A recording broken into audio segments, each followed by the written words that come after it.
Mona Lisa হল বিশ্বের সবচেয়ে বিখ্যাত, রহস্যময় এবং আলোচিত চিত্রকর্ম, যা ইতালীয় রেনেসাঁসের মহান শিল্পী লিওনার্দো দা ভিঞ্চি এঁকেছিলেন। এই ছবির পেছনের গল্পটি ইতিহাস, রহস্য এবং একটি চুরির ঘটনার মিশ্রণ। নিচে এর সম্পূর্ণ গল্পটি দেওয়া হলো। ছবির নারী কে? ঐতিহাসিকদের মতে ছবিতে থাকা নারী হলেন লিসা ঘেরার্দিনি। তিনি ফ্লোরেন্সের এক সিল্ক ব্যবসায়ী ফ্রান্সিসকো দেল জিওকন্ডোর স্ত্রী ছিলেন।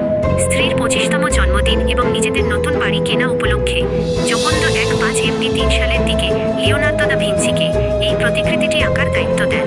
ইতালীয় ভাষায় একে বলা হয় লা জিওকন্ডা। ভিঞ্চির নিখুঁত কাজ ও মোহ। লিওনার্দো ছবিটি আঁকা শুরু করেন 1503 সালে, কিন্তু তিনি এটি কখনো জোকোন্দো পরিবারকে বুঝিয়ে দেননি।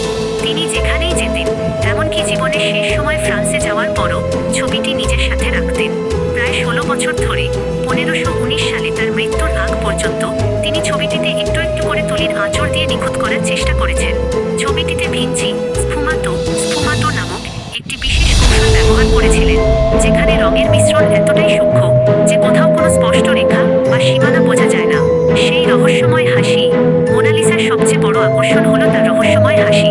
আপনি যদি তার চোখের দিকে তাকান, মনে হবে সে হাসছে, কিন্তু সরাসরি ঠোঁটের দিকে তাকালে সেই হাসি যেন মিলিয়ে যায়। নিউরোসায়েন্টিস্টদের মতে মানুষের চোখের পেরিফেরাল ভিশনের পার্শ্বদৃষ্টি কারণে এই দৃষ্টি বিভ্রম ঘটে, যা ভিঞ্চি জেনে শুনেই তৈরি করেছিলেন। এছাড়া ছবিতে মোনালিসার কোনো আইব্রাউস নেই, যা সেই যুগের ফ্যাশন ছিল অথবা পরবর্তীতে পরিষ্কার করার সময় মুছে গেছে। যেভাবে বিশ্ববিখ্যাত হলো চুরির ঘটনা। বিংশ শতাব্দীর শুরুর আগ পর্যন্ত মোনালিসা সাধারণ মানুষের কাছে এতটা পরিচিত ছিল না, কিন্তু 1911 সালের 21 আগস্ট প্যারিসের লিউভার মিউজিয়াম থেকে ছবিটি চুরি হয়ে যায়। চোর কে ছিলেন? ভিনচেনজো পেরুজিয়া নামের লিউভার মিউজিয়ামের একজন ইতালীয় কর্মচারী ছবিটি চুরি করেন।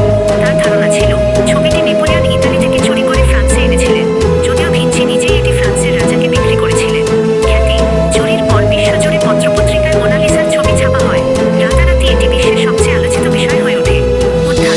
2 বছর পর 1913 সালে পেরুজিয়া যখন ইতালির ফ্লোরেন্সে ছবিটি বিক্রি করতে যান, তখন তিনি ধরা পড়েন এবং মোনালিসা আবার লিউভ্রে ফিরে আসে। এই চুরির ঘটনায় ছবিটিকে রাতারাতি তারকা বানিয়ে দেয়।